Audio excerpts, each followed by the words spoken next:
All right. So I'm just going to go with this, ladies and gentlemen. For whatever reason, I'm not able to see what I'm doing, but it appears that you have a good camera angle. I have to just say this real quick. Welcome back. Welcome back, everybody. It is 2023.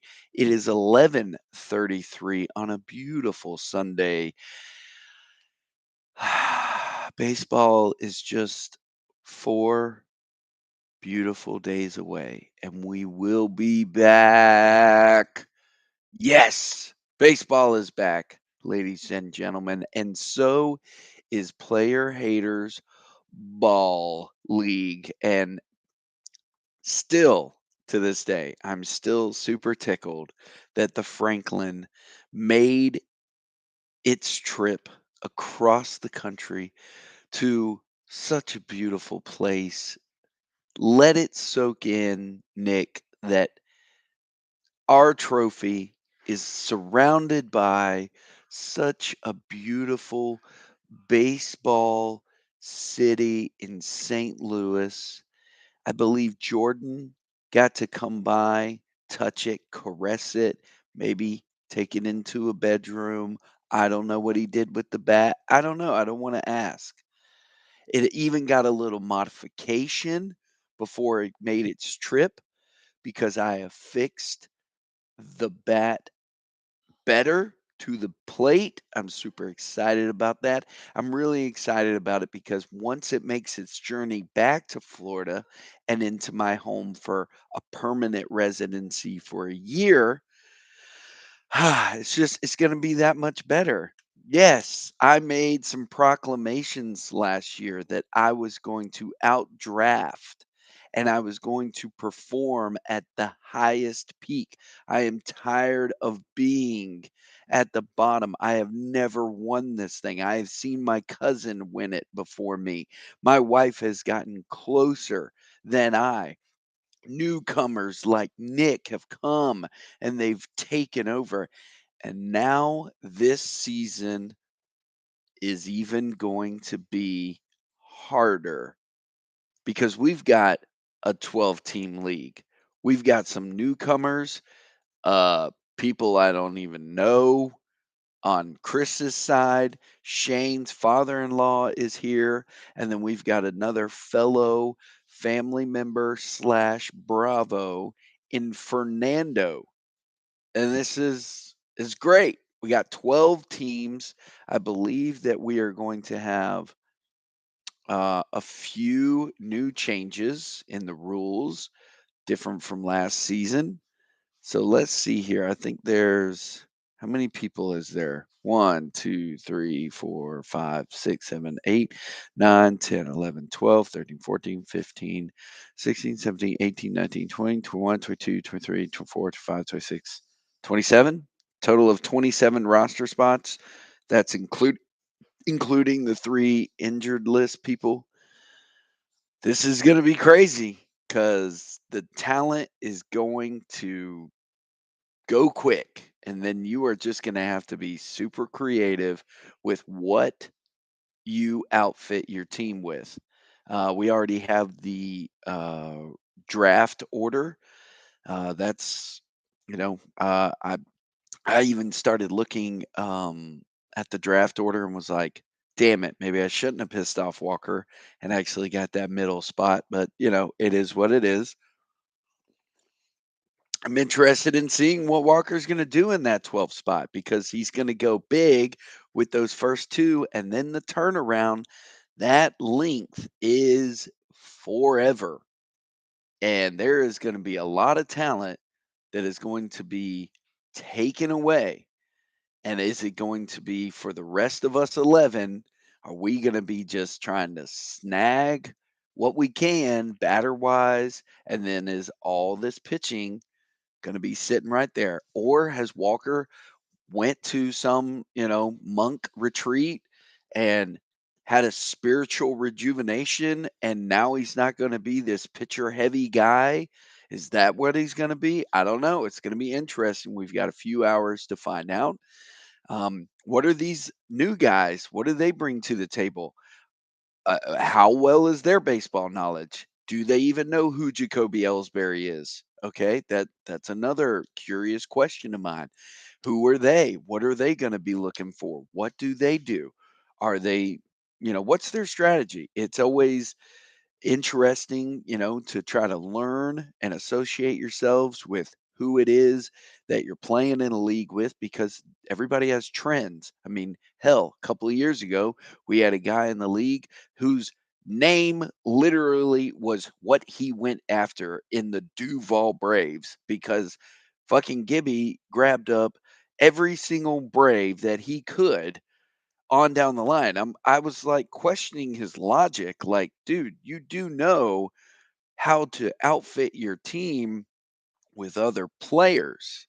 But hey, are we going to have something similar this year? Now, obviously, we've got returning players and Josh, who, has always been competitive, is always going to have that competitive edge. Jason, what about you? I think in last season, you didn't make the top six, and it came down to literally the last week. And I don't know how many times I have said it. I don't know how many times I'm going to say it, but bottom line is, it does matter week to week. First week, you want to come out swinging, not to be, no pun intended. You want that. You need that. You want to establish, I'm the best right out the gate, and it makes a difference what you do.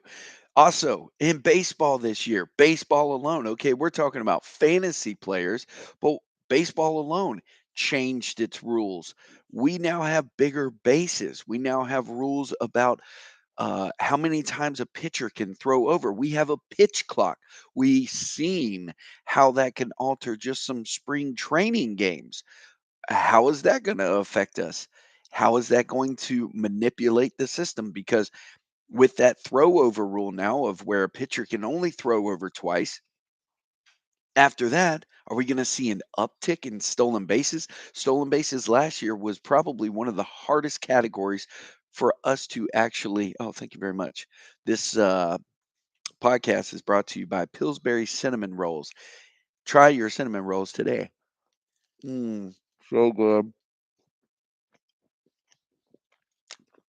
Yes, sir. All right. What were we talking about? I think I'm here to do a baseball podcast. Yes, I am. Anyways, moving on. So, baseball has altered the rules. Will we see an uptick in stolen bases? And if so, is that going to affect the draft today for people that have stolen base? Like, I still remember last year looking at Aaron Judge and asking myself, how in the world is that big old boy stealing 16 stolen bases? Trey Turner last year had 27 stolen bases. Will he get 40 this year?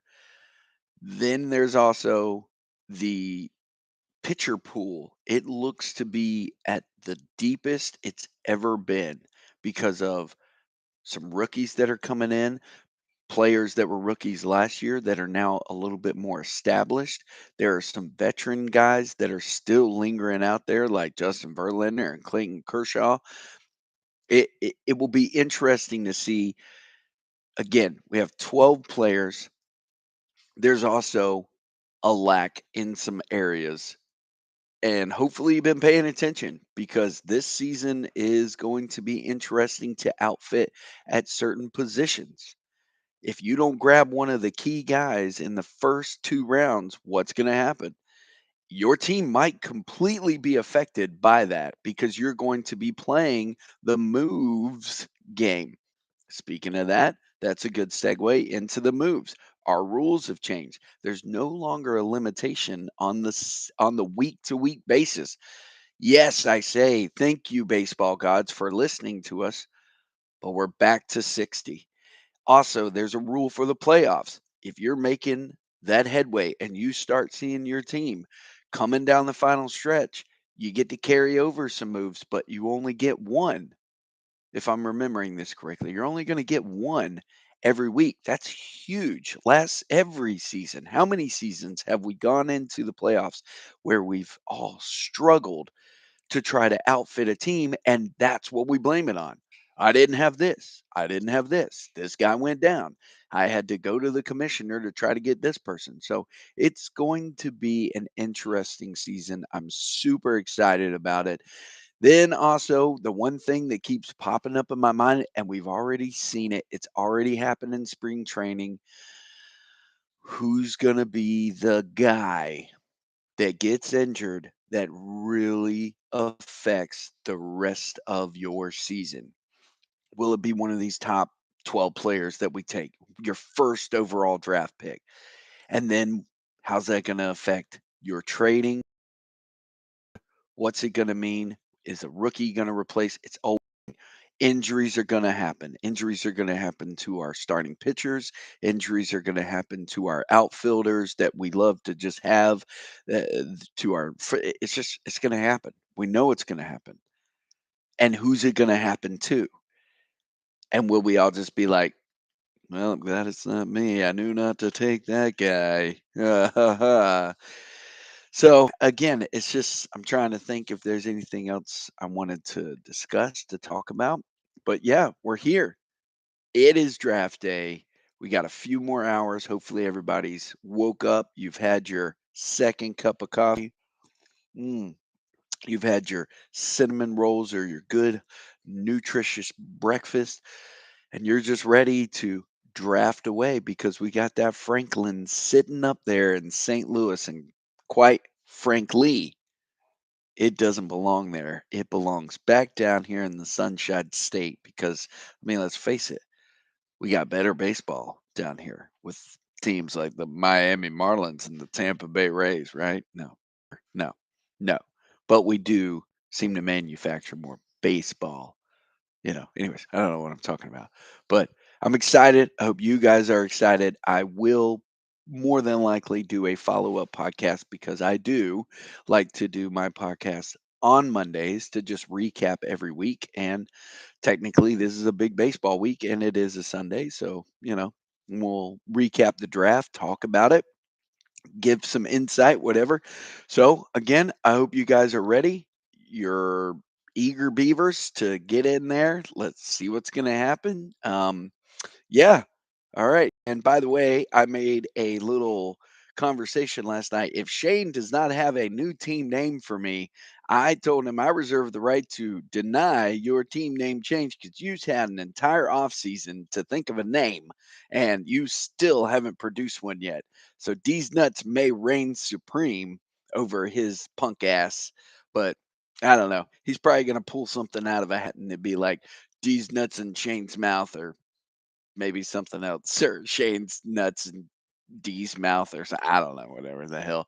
But anyways, hope you guys are excited. I'm excited. We'll try to figure out this whole little camera issue moving forward, but didn't want to take up too much of your time because I know you're getting ready for the draft. But yeah, hope to see you guys in there. That's another thing.